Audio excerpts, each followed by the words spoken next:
Welcome.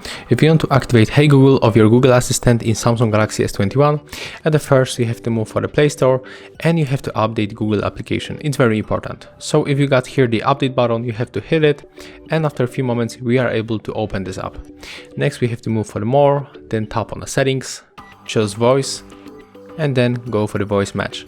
And when you are here, we have to tap on the switcher,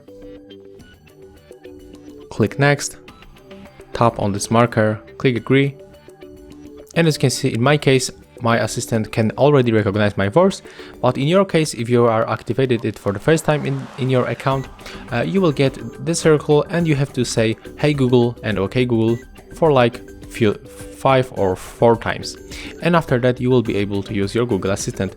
So as you can see right now, when I say Hey Google, it is working. Thank you guys for watching, leave thumbs ups, comments and subscribe to our channel. See ya!